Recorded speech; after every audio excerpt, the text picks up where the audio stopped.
भैया मेरे राखी के बंधन को निभाना, भैया मेरे छोटी बहन को ना भूलाना।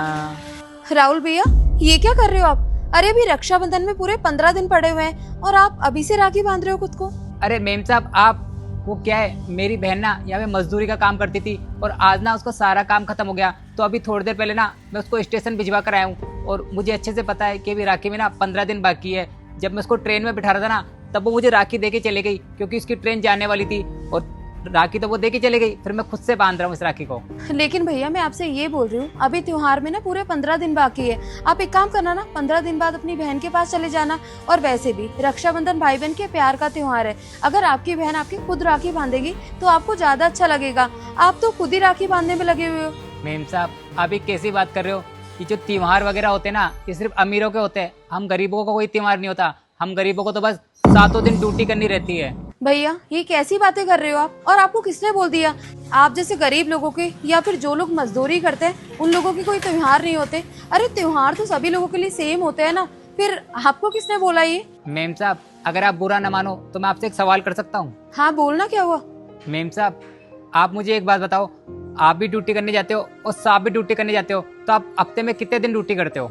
ये कैसा सवाल पूछ रहा है तू? अरे भाई 6 दिन काम करते हैं, एक दिन की तो छुट्टी होती है ना हमारी। बस मेम साहब, यही फर्क है अमीर लोगों में और हम छोटे लोगों में। आप कितने घंटे ड्यूटी करते हो?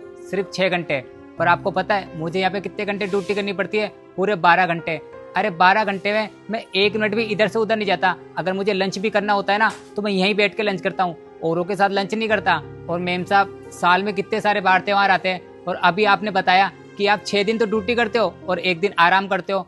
पर मैं क्या करता हूँ, साल के पूरे 365 दिन यहाँ पे काम करता हूँ। हमारे लिए कोई छुट्टी वगैरह नहीं होती। ये जो 30 त्योहार छुट्टी वगैरह होती है ना, शनिवार की छुट्टी, सेकंड सैटरडे की छुट्टी जो भी आती है, ये सिर्फ अमीरों के लिए होती है। हम गरीबों के लिए कुछ नहीं होती। और मेम साहब, जो बड़े बड़े त्योहार आते हैं ना, होली, दिवाली, संक्रांत वगैरह, तब भी हम तो यही ड्यूटी करते हैं। अगर आप सोचो, अगर मैं यहाँ से छुट्टी लेके अपने गाँव वगैरह चला गया और मेरे पीठ पीछे यहाँ पे कोई चोरी चकारी हो गई, तो इसका जिम्मेदार कौन होगा? अरे मेरी सैलरी तो यहाँ पे सिर्फ 10,000 रुपये, और 10,000 रुपये तो मैं उसकी भरपाई नहीं कर पाऊंगा ना। इसलिए मैं बस अपना काम करता हूँ। ये 30 त्योहार नहीं मनाता, क्योंकि ये हमारे लिए बने ही नहीं है। भैया लेकिन मुझे ना एक बात अभी तक समझ में नहीं आ रही है।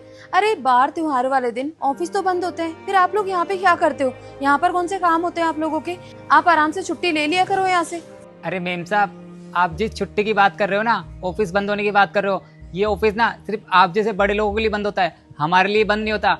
आप जब भी आओगे ना, मैं तब आपको यहीं पे मिलूंगा अपनी ड्यूटी करता हुआ। देखिए भैया, इस ऑफिस में ना मैं पिछले 2 सालों से काम कर रही हूँ। आपसे पहले और भी सिक्योरिटी गार्ड यहाँ पे काम किया करते थे। अरे उन लोगों को भी हमेशा छुट्टी मिला करती थी, जैसे हम लोगों को छुट्टी मिला करती है।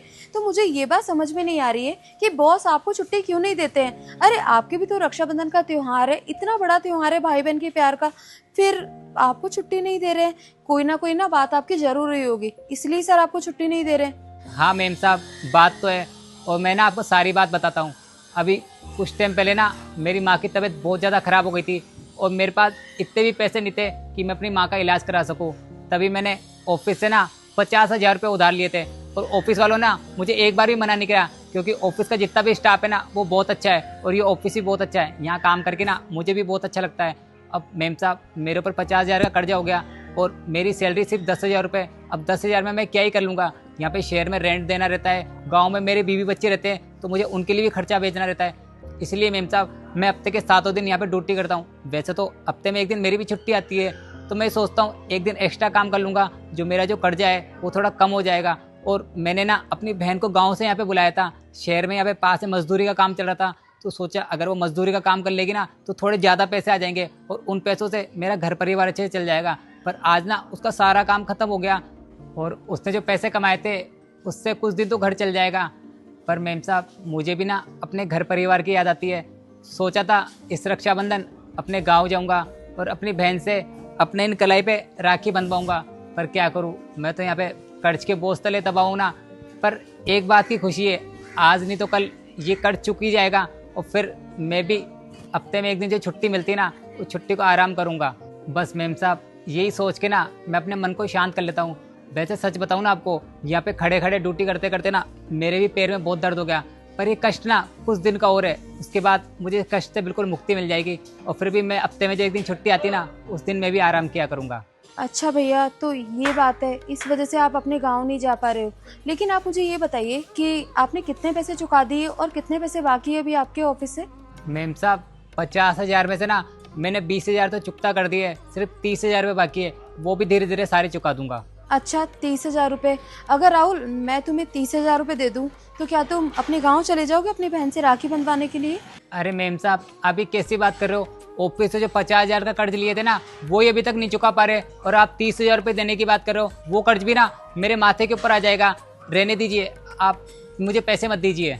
भैया, मैं आपसे कोई पैसा नहीं मांग रही हूँ। जब आपके पास पैसा है ना तब आप मुझे चुका देना। और आप खुद देखिए ना, रक्षाबंधन का इतना बड़ा त्योहार है, सभी भाई ना अपनी बहनों के पास जाएंगे, सभी बहनें अपने भाइयों के पास जाएगी, लेकिन आप यहाँ पर काम करेंगे, ये सब देखकर ना मुझे बिल्कुल भी अच्छा नहीं लगेगा। इसीलिए मैं आपको बोल रही हूँ, मैं आपको पैसे दे दूंगी और आप आराम से अपने गाँव चले जाना और त्योहार मना कर आना। मैम साहब आप जो मुझे पैसे दोगे ना उससे मैं कंपनी वालों को कर्जा तो चुका दूंगा, पर आपके कर्ज का बोझ भी तो मेरे सिर पे चढ़ जाएगा ना। और ऐसा बोझ लेके मैं अपने गांव जाऊंगा रक्षाबंधन मनाने के लिए, तो ये मुझे बिल्कुल भी अच्छा नहीं लगेगा। देखिए भैया, आप मुझे एक बात बताइए, मैंने आपसे पैसे मांगे नहीं? मांगे ना मैंने आपसे पैसे, तो आप ना आराम से उन पैसों को यूज कर लेना। अरे मैं इतनी सक्षम हूँ, भगवान ने मुझे इस काबिल बनाया है कि मेरे सामने अगर कोई मजबूर इंसान है तो मैं उसकी मदद कर सकूँ। अब आपकी मजबूरी है कि आप इतने से पैसों के कारण अगर गाँव नहीं जा पा रहे हो, तो ये सब देख के ना मुझे बिल्कुल भी अच्छा नहीं लग रहा है। अरे मैं भी इंसान हूँ और इंसानियत के नाते मैं इतनी सी आपकी मदद कर सकती हूँ। अब आप ना मना मत करिए, मैं भी पैसे लेकर आती हूँ और आपको पैसे दे देती हूँ। आपको चुकाने की कोई जरूरत नहीं है। ये समझ लेना कि बड़ी बहन की तरफ से ना छोटे भाई को एक छोटा सा राखी का गिफ्ट है, ठीक है? पर मैम साहब मैं आपसे 30,000 रुपये उधार कैसे ले सकता हूँ? क्योंकि आप तो मुझे अच्छे से जानते भी नहीं हो, मेरे घर का ठिकाना भी नहीं पता। आप बोल रहे हो कि आप यहाँ 2 साल से काम कर रहे हो, पर मैं थोड़ी ना काम कर रहा हूँ, मैं तो अभी कुछ टाइम पहले यहाँ पे लगा हूँ। कोई बात नहीं भैया, आपको इन सब बारे में चिंता करने की कोई ज़रूरत नहीं है। अगर भगवान ने मुझे काबिल बनाया ना तो मुझे दूसरों की मदद करने में बहुत अच्छा लगता है। आप ना बिल्कुल भी परेशान मत होइए। मैं अभी जाती हूँ ऑफिस के अंदर और आपके लिए पैसे लेकर आती हूँ। आप सर के जितने भी पैसे बकाया ना सारे पैसे चुका देना और आराम से ना, और आपके जो सर पे कर्जे का बोझ बना पड़ा है ना उसे मिटाओ, तब जाके आराम से आप त्यौहार मना पाओगे। और इस त्यौहार पर ना आप अच्छी से अपनी बहन से राखी बंधवा कर आना। ठीक है मैडम, आपका ना बहुत बहुत धन्यवाद जो आज आप मेरी इतनी बड़ी मदद कर रहे हो। वरना इस ऑफिस के जो ओनर है ना उन्होंने एक बार भी नहीं सोचा कि राहुल को जो मैंने 50,000 कर्ज दिया है, कोई बात नहीं अगर कर्ज दिया है तो वो धीरे धीरे चुका तो रहा है, पर उसको त्योहार पे तो गाँव भेज दूँ, पर वो ना मुझे त्योहार पे भी गाँव नहीं भेज रहे। और एक आप हो जो मुझे अच्छे से जानते भी नहीं हो, उसके बाद भी आप मेरे बारे में इतना सोच रहे हो, आपका ना बहुत बहुत धन्यवाद। ये एहसान ना मैं आपका कभी नहीं भूलूंगा। अरे भैया, एहसान वाली कोई बात नहीं है। एक बड़ी बहन की तरफ से छोटे भाई के लिए छोटा सा उपहार है, बस आप मना मत करना, मैं लेकर आती हूँ।